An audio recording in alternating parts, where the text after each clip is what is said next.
Good morning guys. So today, nag-start akong i-preserve na yung mga vegetables na na-pick natin. So yung mga bell pepper, mga na-pick ko to the other day. Yung mga bell pepper, na-chop ko na siya. Naglagay na ako sa freezer, naglagay din ako sa fridge for yung sa fridge para yung sa mga daily use namin. And then yung sa freezer naman, inilagay ko para yun sa mga susunod na buwan, while nag-aantay na naman tayo sa mga susunod na parating na bell pepper. Kasi ang alam ko, pag nasa freezer yung vegetables, I think they're good for 6 months to 1 year. So, you know, it's gonna be a long time pa rin bago mag another season ng planting. So, we're gonna use that as we need. And then whatever I'm gonna get from the garden from now on, that's the one naman na i-start na naman natin na ilalagay sa freezer. So, you know, to save up a little bit, it's a big savings for me guys, because it's been a couple months that I haven't been really buying vegetables. Like the cucumbers, tomatoes especially, peppers. Ang peppers guys dito, pag hindi season, napakamahal. Lalo na yung mga labuyo. So, ang ginawa ko, naggagawa ako ng sausawan with the garlic also from the garden. Garlic lang. Yung onions siguro hindi ko na ilalagay kasi hindi ko alam. I think yung ginagamit sa atin ng onion yung maliliit. May maliliit akong onions from the garden, but I don't know. I don't wanna spoil my, you know, I think this one lasts also for 6 months.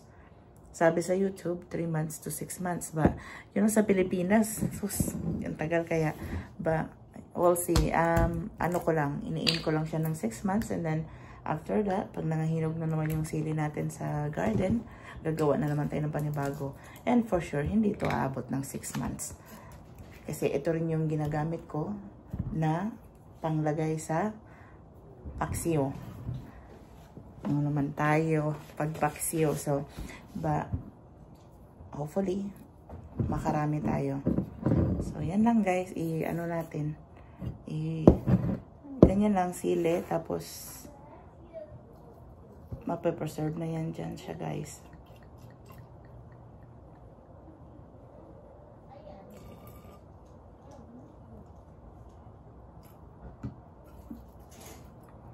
Wala akong imbudo. Kailangan yata magbili ako ng imbudo.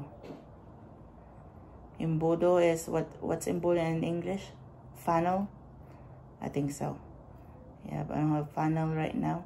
Because alam niyo ba guys, pag bumili ka ng suka na may, when you buy vinegar that has all this goodies, the pepper and garlic on it guys, they're like $5 for a small bottle.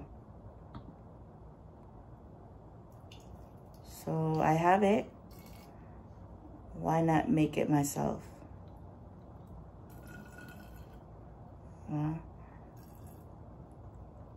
Oras na para, well, I've been doing this every year, but you know, I'm just bumping up with it. Ay, nakakatuwa. O, di ba? Nakakatuwa. Pagising ko, ito agad yung hinarap ko. Sabi ni Oscar, what are you doing? Sabi ko, may vinegar. Ayaw niya kasing amoy na suka. So, and then, yung marami pang gulay guys, yung mga tomatoes na i-process ko na. O, di ba? Tignan niyo yan guys. Yan pa ba yung bibilhin ko ng $5 sa tindahan? O, di ba? Ang laki ng tipid.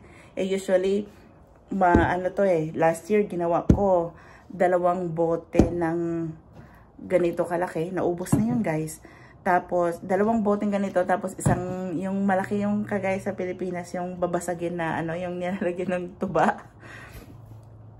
Yung, ano ba yung tawag doon? Yung malaking jar. I still have it. Kasi dito, pag nagpupunta ka sa mga farm, tapos bibili ka yung mga apple juice, nakalagay yun sa ganon. Tapos, ang ginawa ko, hinugasan ko, and then itinabi ko. Ginamit ko yun last year, and naubos yun. Kakapaksiw ko lang, at saka sa sausawan. Naubos na yun. Hindi nga siya umabot ng 1 taon. So, 2 ganito kalaki at saka isang ganong kalaking galon. I don't know kung 1 gallon lang yun. I think it's more than 1 gallon.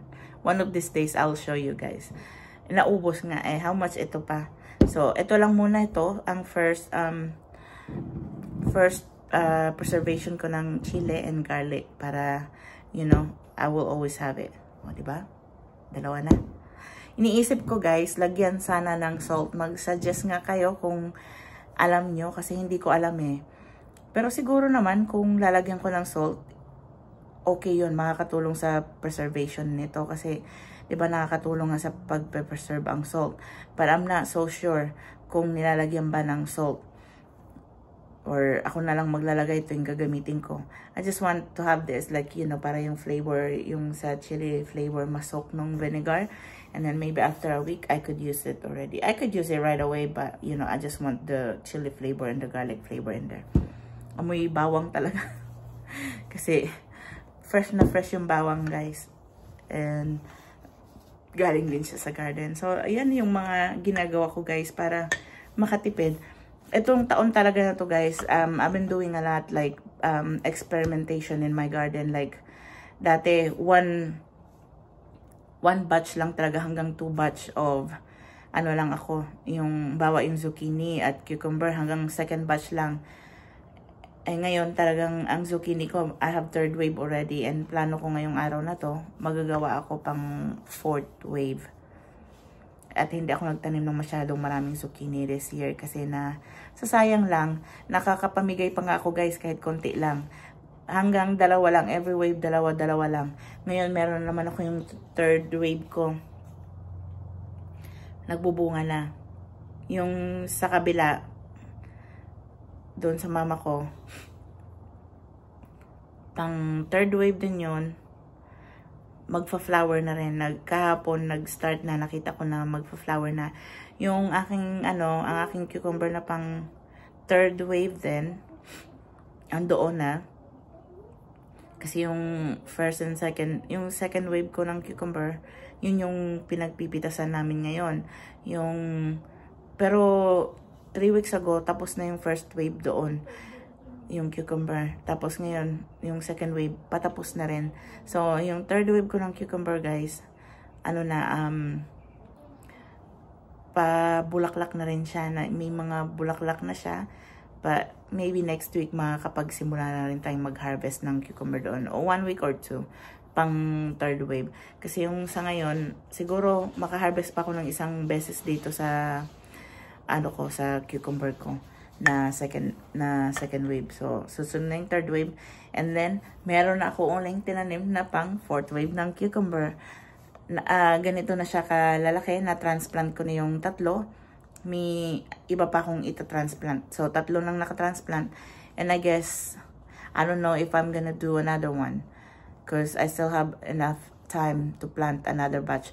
Maybe I'll do today. I'll put it on a small container, magsimula ako from seeds, and then that would be our 5th wave of the cucumber.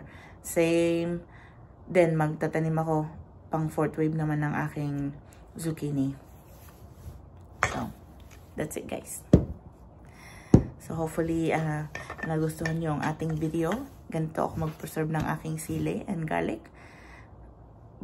Except sa pinifreeze ko. Pero siguro, konti lang yung i-freeze natin ngayon na sili pang araw-araw, yung pagkailangan ko lang ng sili pang luto. Pero hindi kagaya ng mga nakarang taon na ang dami kong pinifreezer. Ngayon mas lalagay ko siya sa suka, most likely. So, that's it guys. Thank you and hopefully maka-inspire to sa inyo para mag-garden na rin kayo kahit sa balde lang. Kasi balde-balde lang karamihan lang nasa garden ko. Thank you guys. Have a good day. Bye!